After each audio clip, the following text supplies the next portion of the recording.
جب 19 رمضان کو مسجد کوفہ میں امام علی علیہ السلام کی اذان گونجنے لگی تو پوری کائنات میں سوگ برپا ہو گیا۔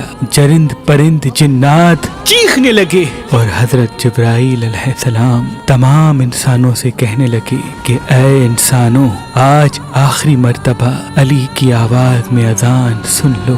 مولا علی علیہ السلام اذان دے کے مصلی عبادت پہ آئے، اللہ کی عبادت کر رہے تھے۔ جیسے ہی آپ نے سجدہ کیا تو عبد الرحمن ابن ملجم زہر سے ڈوبی ہوئی تلوار امام علی علیہ السلام کے سر پہ دے مارتا ہے۔ بس مسجد کوفہ میں قیامت برپا ہو گئی۔ تمام چاہنے والے سر پیٹنے لگے۔ امام علی علیہ السلام کا مصلی خون سے رنگین ہو گیا۔ آپ کے سر کا خون آپ کے چہرے اور داڑھی پہ آ لگا۔ کچھ چاہنے والے اس ملعون کو ڈھونڈنے لگے جس نے مولا علی کو ضرب ماری، تو کچھ مولا علی علیہ السلام کے سر کا خون صاف کرنے لگے۔ اتنی دیر میں امام علی علیہ السلام نے فرمایا، اے حسن، یہ نماز فجر کا وقت ہے، پہلے نماز مکمل کرواؤ، اس کے بعد مجھے دیکھنا۔ امام حسن علیہ السلام نے نماز پڑھائی اور مسجد میں موجود تمام مسلمانوں نے نماز پڑھی۔ جیسے ہی نماز ختم ہوئی تو عبد الرحمن ابن ملجم جس نے مولا علی علیہ السلام کے سر پہ وار کیا تھا، اس کو پکڑ کے امام کی خدمت میں لایا گیا اور کچھ چاہنے والے شہد کا شربت بنا کے پاس لے کے آئے۔ جیسے ہی امام علی علیہ السلام نے اپنے قاتل کے چہرے پہ خوف دیکھا تو اپنے چاہنے والوں سے فرمانے لگے کہ اس شربت کی مجھے نہیں بلکہ میرے قاتل کو ضرورت ہے، یہ شربت اسے پلا دو، اور دیکھو اس نے مجھ پہ ایک وار کیا ہے، اس پہ بھی ایک ہی وار کرنا، اور اگر یہ زندہ بچ جائے تو اسے آزاد کر دینا۔ دیکھو اگر یہ اس وار سے مر جائے تو اس کے جسم کے اعضاء نہ کاٹنا، کیونکہ میں نے اللہ کے رسول سے سنا کہ اللہ کے نزدیک سب سے بدترین انسان وہ ہے جو مرے ہوئے انسان کے جسم کے حصے کاٹتا ہے۔ بس آپ یہ فرمانے لگے اور تمام چاہنے والے آپ کے عدل و انصاف کو دیکھ کے رونے لگے۔ پھر آپ فرماتے ہیں، حسن، حسین، عباس، چلو مجھے اپنے گھر لے کے چلو۔ آپ اپنے بیٹوں کے سہارے سے جیسے ہی گھر کے قریب پہنچتے ہیں تو فرماتے ہیں، عباس، سب چاہنے والوں کو کہو کہ واپس اپنے گھر چلے جائیں۔ تو کسی نے عرض کیا، یا امیر المومنین، یہ سب آپ کے چاہنے والے ہیں، اس حالت میں آپ کو کیسے چھوڑ کے چلے جائیں؟ امام علی علیہ السلام نے فرمایا، کیونکہ میرے ضربت کی خبر مجھ سے پہلے میرے گھر پہنچ چکی ہے اور میری بیٹیاں زور زور سے رو رہی ہے۔ میں نہیں چاہتا کہ میری بیٹیوں کا آواز میرے چاہنے والوں کے کانوں تک پہنچے۔ بس تمام چاہنے والے وہیں رک گئے اور امام علی علیہ السلام گھر تشریف لاتے ہیں۔ تمام بیبیاں روتی ہیں، امام علی علیہ السلام کو دیکھ کے فریاد بلند کرتی ہیں، اور امام علی علیہ السلام سب کو دلاسا دیتے ہیں کہ مجھ سے میرے بھائی اللہ کے رسول حضرت محمد مصطفیٰ صلی اللہ علیہ وآلہ وسلم پہلے ہی فرما چکے تھے کہ اے علی، میری امت تجھے رمضان کے مہینے میں مسجد میں ضرب مارے گی اور تیرے سر کے خون سے تیری داڑھی سرخ ہو جائے گی۔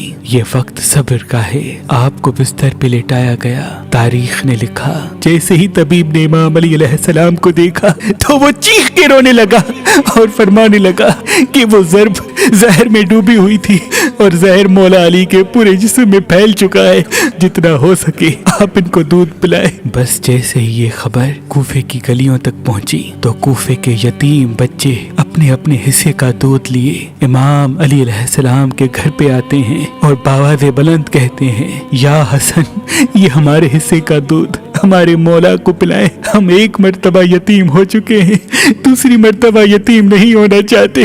امام علی علیہ السلام بستر شہادت پہ بھی مسلسل اللہ کا ذکر کرتے رہے۔ بس جیسے ہی 19 کا دن ختم ہوا، 20 رمضان کی رات آئی، آپ فرمانے لگے کہ اب میرے حجرے میں کوئی بھی نہ آئے، کیونکہ پوری دنیا کے جنات و فرشتے مجھ سے ملنے آ رہے ہیں۔ اور پھر جیسے ہی 20 رمضان کا سورج طلوع ہوا تو آپ امام حسن سے فرمانے لگے، اے حسن، جاؤ میرے تمام چاہنے والوں سے کہو کہ اپنے امام کا آخری دیدار کر لیں۔ آپ کے عقیدت مند قطار بنا کے جیسے ہی آپ کی زیارت کے لیے گھر میں داخل ہوئے تو دیکھا کہ زہر پھیلنے کی وجہ سے آپ کا چہرہ پورا زرد ہو چکا ہے۔ سب چیخ کے رونے لگے۔ امام علی علیہ السلام فرمانے لگے، پوچھو